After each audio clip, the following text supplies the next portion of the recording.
Bonjour et bienvenue à Radio Kin. Aujourd'hui, nous entamons le 3e épisode d'une série de 3 portant sur le système postural. Nous parlerons du rôle de l'œil dans notre verticalité et notre équilibre à l'entraînement. Nous parlerons de l'impact des commotions cérébrales et du rôle des lunettes dans le déséquilibre. Nous recevrons pour la 3e semaine consécutive le docteur Michel Marignan en direct de Marseille quand même. On ne fait pas les choses à moitié, hein? Il va nous entretenir sur le sujet de l'œil et son équilibre dans le système postural. Pour ceux qui ne l'auraient pas fait encore, on vous invite à vous abonner à la chaîne. C'est bien important pour nous aider à avancer. On vous demande de faire sonner la petite cloche à côté, les notifications qui nous vous permettent de voir les vidéos en temps réel quand on va les sortir. Et puis, on vous demande de nous faire un beau pouce, s'il vous plaît. Vers le haut, en général, ça aide. Puis nous faire des beaux commentaires. C'est toujours agréable de vous lire dans les commentaires et de vous répondre. Donc, eh bien, c'est terminé pour cette petite partie qui m'a donné bien du fil à retordre. Maintenant, pour débuter, je vous présente mes co-animateurs pour cette semaine. Mon fidèle alcoolite, Gabriel Petit-Gros. Et mon amie Catherine Coulombe, petite nouvelle à l'émission, qu'on va vous présenter dans une petite minute. Gabriel, as-tu encore les doigts gelés? Oui. Non, ça va mieux. Merci de me poser la question. Pour ceux qui ne savent pas, en fait, je peux peut-être remettre ça en contexte. Tu peux. Moi, toi, tu comprends toujours pas. J'ai déjà pas, un frisson hein, rien qu'à t'en parler. Moi, je sais pas. J'ai commencé, en fait, pour t'expliquer ça, j'ai commencé un petit défi, le défi Wim Hof, la méthode Wim Hof, donc un entraînement au froid. C'est quelque chose que je suis en train de me filmer parce que je commence un YouTube aussi. Fait que j'ai fait un jeûne, là, je fais la résistance au froid, quoi que ce soit. Fait qu'hier, pour mettre ça en contexte, hier 5 novembre, à 6h30 du soir, faisait noir, je suis allé me baigner dans le lac. C'était quand même assez froid, c'était un 3-4 degrés l'eau, là. Fait que j'essaie d'amener Charles avec moi, mais il veut pas encore. Et pour tenir la serviette, man, tu me verras jamais faire une affaire de fou de même. Parce que, comme je te disais hier, ils n'ont pas inventé l'eau chaude pour rien. Il y a du monde qui a compris. Mais vous allez pouvoir voir toutes ces aventures sur sa page Facebook. Ça sera sur YouTube et Facebook. Okay. Fait que Gab Petit-Gros, Sport et Bien-être. Okay. Puis j'ai mon site web qui arrive dans pas très long, gabpetitgros.com. OK, donc on va mettre ça tout en description en dessous. Et ma chère amie Catherine Coulombe, qui est avec nous. Catherine, est-ce que tu es prête à entendre ta chanson de départ? Je sais pas. Ben, en fait, on en a 2.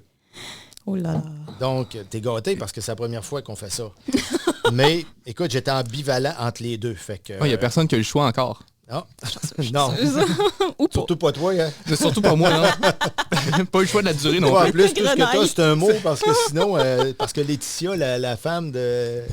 toujours pas, non? La veuve, non, elle m'a pas envoyé de chèque encore. Fait que moi, j'ai dit, je vous donnerai pas de droit d'auteur. Il n'est pas question. Donc, bon, OK.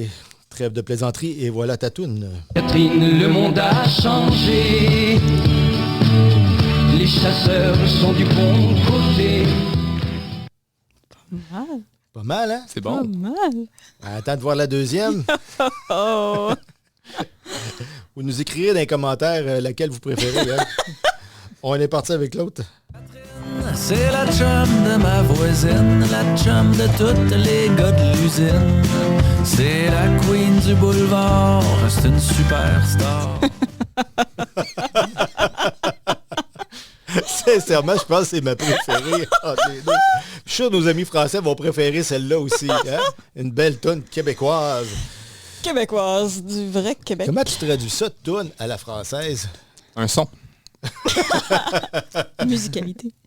Une toune, au Québec, une toune, c'est une chanson. Donc, on se bidonne aujourd'hui parce qu'on a un sujet vraiment très, très, très sérieux qui est l'œil en posturologie. Et sincèrement, c'est pas du gâteau, l'œil en posturologie. Michel va pouvoir nous le confirmer. On va parler avec lui dans quelques instants. Donc, on va voir comment l'œil interagit sur nous dans son déséquilibre, quand il est en déséquilibre, où ce qui va nous amener au niveau de notre système postural, on va faire le tour de ça. Faire le tour, c'est presque impossible, mais on va quand même tirer les grandes lignes pour vous permettre de bien comprendre à quel point que c'est important, à quel point que c'est important aussi que vos lunettes soient bien ajustées. On le voit régulièrement, les gens avec des lunettes un peu tout tordues. Et là, il est extrêmement sensible au centre optique dans un verre et aussi très sensible au prisme d'équilibrage ou d'allègement qu'on appelle dans des foyers progressifs. Donc, souvent, l'œil ne le perçoit pas. Visuellement, vous ne le percevez pas, mais sur votre système postural, sur votre équilibre, ça va avoir un impact important. Là-dessus, on est parti.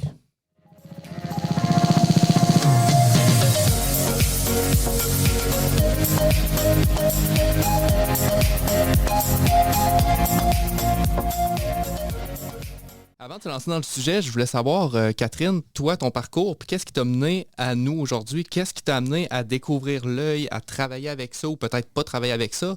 Qu'est-ce qui te mène à nous aujourd'hui? Oui, ben dans le fond, moi, je vais dire comme tout le monde ici, j'ai eu un parcours peut-être un peu atypique aussi.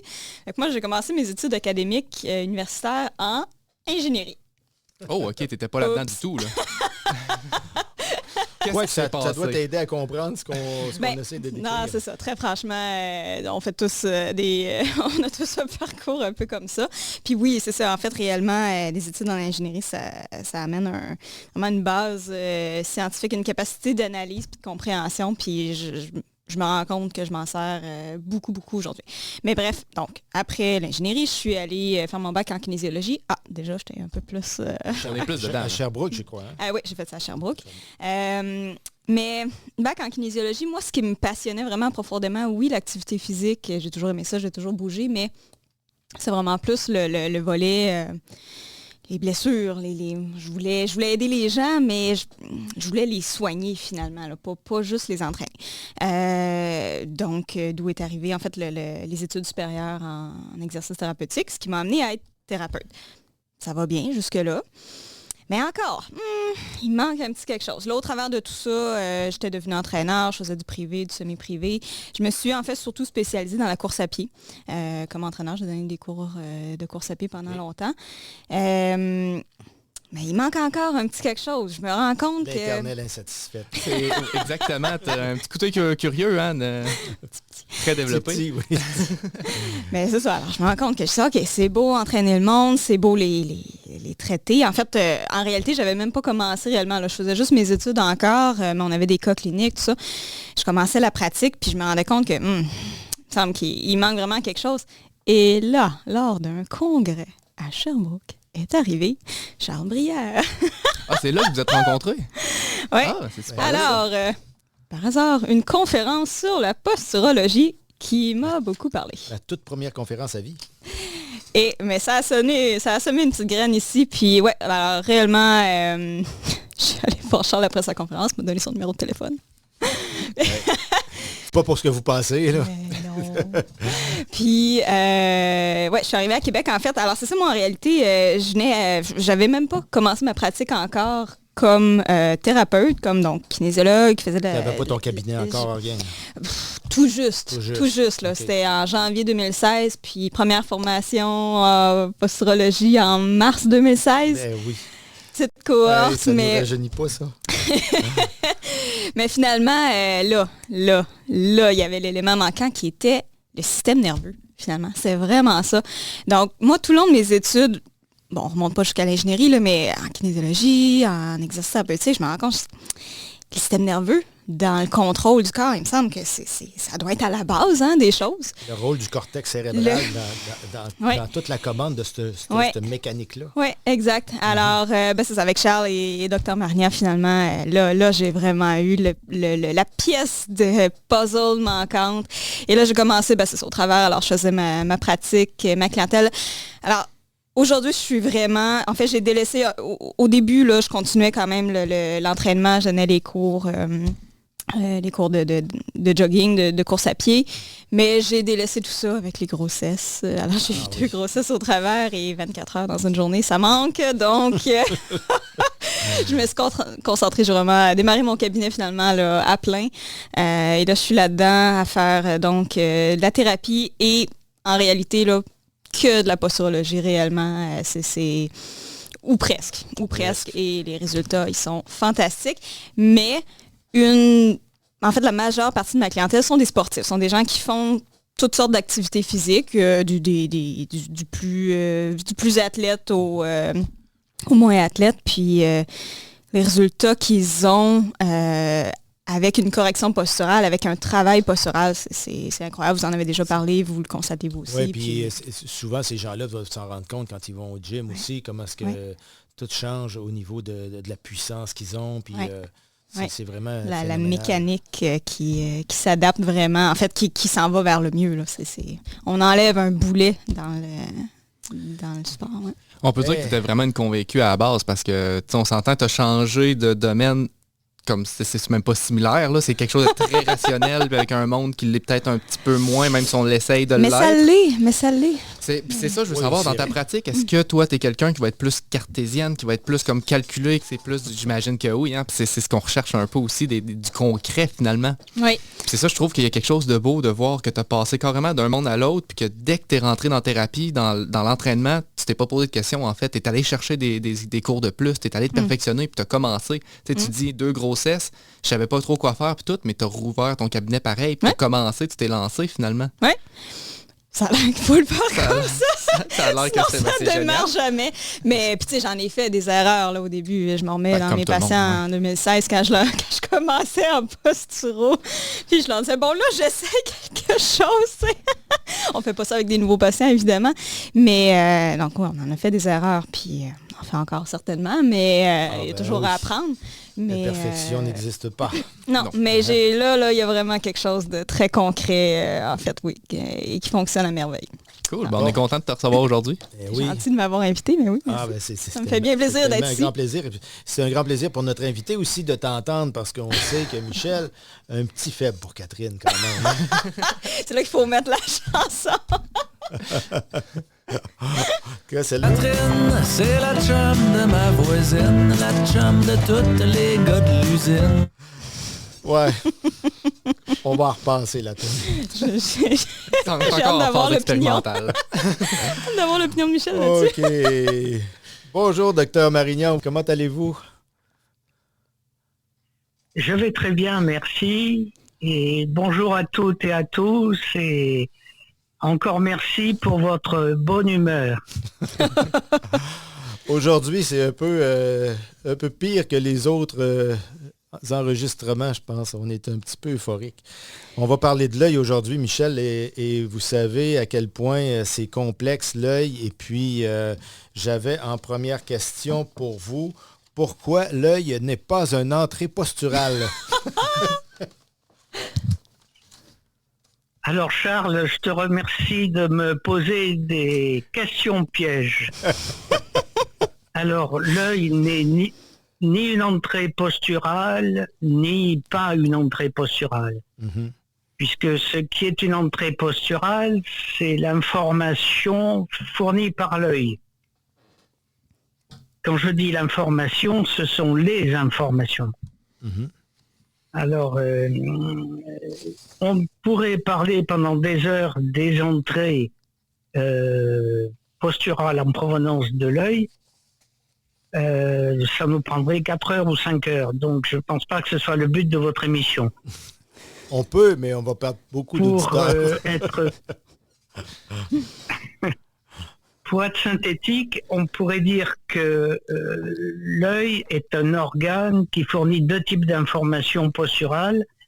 D'une part, une information en provenance de la proprioception des muscles oculomoteurs, et d'autre part, une information en provenance de la rétine. Et les 2 informations sont physiologiquement fortement liées, bien entendu. Le but, c'est que l'œil permet de coder l'espace extracorporel, c'est-à-dire de donner des informations pour situer le corps dans l'environnement. Alors, pour vous faire comprendre la complexité du sujet, je parle souvent de la notion d'ambiguïté de l'information rétinienne. Et je prends souvent cet exemple. Supposons que vous soyez debout dans une pièce obscure et que l'on vous présente une petite lampe, une cible, et que l'on déplace la cible dans l'espace, évidemment, toute personne qui a un système postural sain et cohérent vous dira, bien, la cible se déplace dans l'espace. Mais pourtant, si vous regardez l'information qui est à disposition du système nerveux central, il n'a qu'un point qui se déplace sur la rétine. Or, il existe une infinité de configurations possibles pour déplacer un point sur la rétine. Soit c'est effectivement la cible qui bouge, soit c'est l'œil qui bouge dans l'orbite, soit c'est la tête qui tourne, soit c'est le corps qui se penche, etc. Et évidemment, les combinaisons réciproques avec ces différentes informations. Donc je vous cite cela pour vous situer la complexité de l'information en provenance des yeux. Oui, on est conscient que c'est extrêmement complexe et c'est pour ça qu'on l'a gardé en sujet de fin de la 3e émission, parce qu'on sait que l'œil, c'est pas quelque chose de simple pour nous. Donc, Charles, oui. Juste pour rappeler, en fait, pour les gens qui nous écoutent, c'est vraiment là qu'on peut voir, le sujet, c'est vraiment comment on fait pour mieux se tenir debout par rapport à nos yeux. Les yeux nous aident à rester debout, nous aident à être en équilibre. Puis qu'est-ce que Dr Marignan vient de dire, c'est exactement le principe, justement, qui fait en sorte que notre corps reconnaît qu'on est debout. Oh oui. Fait que c'est ça, il faut bien comprendre que là, présentement, on parle de la station debout, des exercices que tu vas faire debout ou quoi que ce soit, puis le rôle que l'œil vient impliquer là-dedans, puis c'est là qu'on peut voir, on va s'embarquer dans les exemples, mais c'est quelque chose, là, on vient déjà d'aborder le sujet, puis ça peut être assez complexe. Fait qu'on va essayer de vulgariser ça le plus possible, mais c'est sûr qu'il va falloir détailler un peu plus par rapport à ça. Donc, je vous laisse la parole, de Dr Marignan. Oui, alors, effectivement, qu'est-ce que c'est que se tenir debout, si ce n'est se sentir vertical dans un environnement vertical et dans le même axe que la gravité terrestre. Il faut ces trois informations. Il faut donc des informations en provenance de la vision, des informations en provenance du système vestibulaire qui donne la gravité et des informations en provenance de l'intérieur du corps. La position respective des différents segments corporels les uns par rapport aux autres. Parfait. Puis là, on parlait de double information au niveau de l'œil. Si on fait un petit retour là-dessus, on avait dit qu'il y avait les deux informations, c'était? C'est de la rétine, c'est ce qu'on appelle vulgairement la vision, et les muscles oculomoteurs. D'accord. Ce qu'il faut comprendre, c'est que si le cerveau perçoit l'image par la rétine, il n'est pas capable de situer cette image dans l'espace. Pour cela, il faut qu'il connaisse la position réciproque de l'image vue par rapport au corps. Et pour cela, il va tenir compte de l'information des muscles oculomoteurs qui situent l'œil, donc l'image, par rapport à l'orbite. Et comme l'orbite ne fournit pas d'informations, il va être obligé en fait de tenir compte de la position de l'image vue par rapport au vestibule qui lui, heureusement, n'est pas mobile.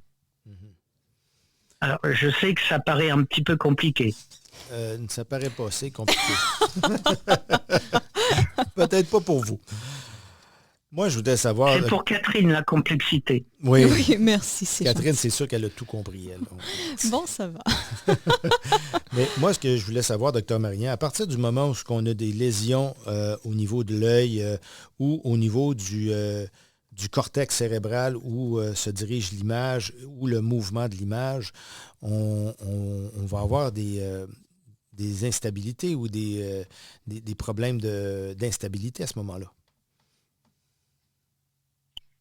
Alors, tout dépend du type de lésion. Si Comme toujours en posturologie, cérébrale. ce sont les lésions... la commotion cérébrale. Bon, effectivement, ça a été un des premiers travaux qui a été fait par Pierre-Marie Gaget, qui était médecin du travail et qui s'intéressait aux sensations d'instabilité perçues par les ouvriers du bâtiment après un choc crânien.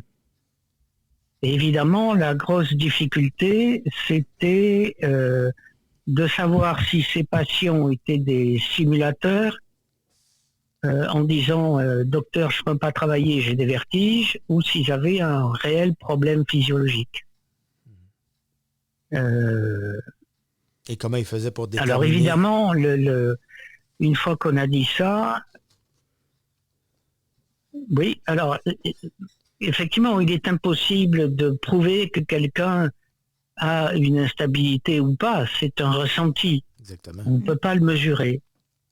Et donc ça a été les premiers travaux de Pierre-Marie Gagé sur les traumatismes crâniens, et il s'est référé à des travaux très antérieurs de Pierre-Marie, de la Société de neurologie de Paris, qui avait décrit ce qu'ils appelaient à l'époque le syndrome subjectif des traumatisés crâniens.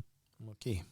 Et qui a montré, en fait, avec les travaux actuels, on sait que un choc crânien provoque un ébranlement de la boîte crânienne et que les ondes de choc vont se concentrer sur une zone du tronc cérébral où se trouvent les principaux noyaux régulateurs de la motricité oculaire.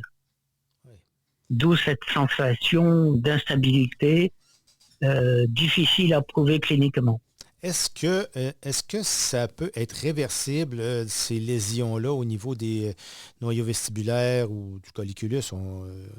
Ça doit être possible, mais est-ce que c'est possible de renverser ça? Est-ce que c'est possible d'obtenir une cicatrisation de ces lésions-là? Alors, il y a deux aspects dans ce que vous dites. Il y a d'une part l'aspect importance des lésions. Si les lésions sont trop importantes, évidemment, ça va être difficile.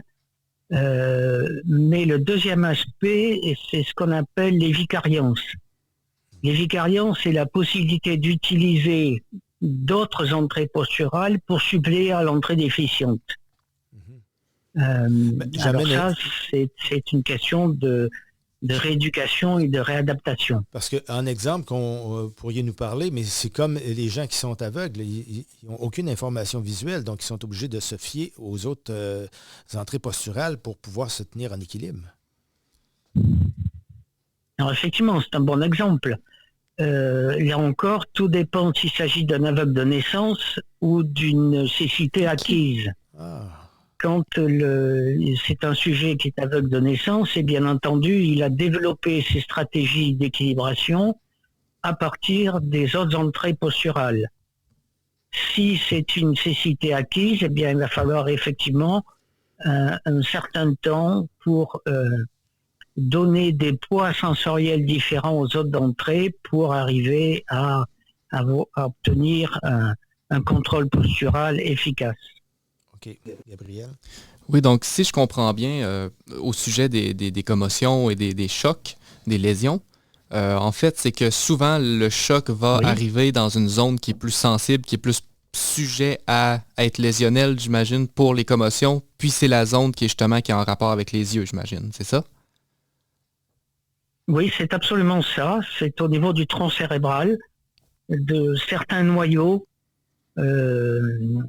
le noyau de l'abducens, le noyau du prépositus hypoglosse et d'autres noyaux qui sont très fragiles. Et tous ces noyaux-là sont bien à la base du cerveau, puis c'est pour ça que c'est un endroit en fait qui est plus, on va dire, je vais utiliser le mot fragile, même si c'est pas un bon mot, mais c'est bien pour ça? Oui, absolument. C'est une question de résonance de la boîte crânienne.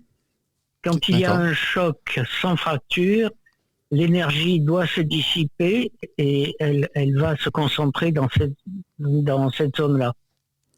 Ouais, et c'est pour ça, si je me rappelle bien, qu'on disait que... ce sont des micro-lésions. On disait, c'est ça, les plus petites commotions cérébrales ont le plus gros impact au niveau postural, hein, si je me rappelle bien. Oui, est-ce qu'on pourrait voir, selon quelqu'un qui a reçu un choc qui tombe pas dans les pommes ou quelqu'un qui tombe dans les pommes pendant 1 heure, ou même il y en a que j'ai entendu des histoires 2 jours, 3 jours, quoi que ce soit. Est-ce qu'il y a une différence, ça? Il y a une énorme différence.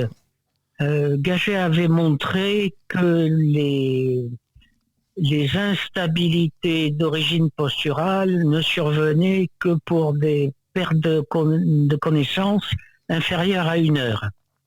Oh, ok. Au-delà, les lésions sont beaucoup plus graves et dépassent les capacités du système postural. Donc, on parle encore d'informations si petites que le corps ne fait pas la distinction, comme on a parlé lorsqu'on a parlé du pied, finalement. Oui, c'est-à-dire que si l'information est faible, elle est considérée comme une information posturale. Si elle est trop forte, elle est considérée comme une information lésionnelle. Et c'est tout à fait différent. Et tout ça explique que les gens qui ont eu une fracture du crâne au moment de l'impact vont avoir beaucoup moins de séquelles s'il n'y a pas eu de saignement intracrânien, mais ils vont avoir beaucoup moins de séquelles que ceux qui ont eu une petite commotion cérébrale. Oui, absolument. Parce que la fracture, bien sûr, absorbe l'énergie du choc. Donc l'ébranlement est beaucoup plus faible, en fait. OK. Ça explique bien des choses. Et c'est là que ça devient intéressant dans le monde de l'activité physique parce que si je pense au football, on parle pas juste d'entraînement en gym, mais ça peut être la boxe, chocs, ça peut être les arts martiaux. Des chocs sur la tête, il peut y en avoir, ça peut arriver assez fréquemment. Alors tous ces gens-là vont développer une problématique posturale suite à ces événements-là. Oui, tout à fait. Moi, j'en ai vu beaucoup. Oui, d'ailleurs, on le voit souvent. Oui, déjà au foot, ce qu'on appelle le soccer chez nous, mais au foot chez vous, les gens qui prennent le ballon en pleine tronche, sincèrement, j'ai vu des cas de commotion cérébrale incroyables avec des gens avec des maux de tête chroniques à ne pas être capable de s'en sortir. Ils ont toujours comme une oculomotricité qui fout le camp et puis c'est extrêmement difficile pour eux. Je ne sais pas si vous en avez vu dans votre carrière, mais moi, j'en ai vu beaucoup quand même. Oui, mais la chose est fréquente. Tout à fait. Et malheureusement, elle est mal diagnostiquée par le corps médical. Je vous amène ailleurs, docteur Marignan. J'aimerais qu'on parle des lunettes et de leur rôle toxique. Pas toujours, mais quand ils sont mal faites, les lunettes, quand ils sont mal ajustés dans leur conception. Est-ce que vous pourriez nous en parler un peu?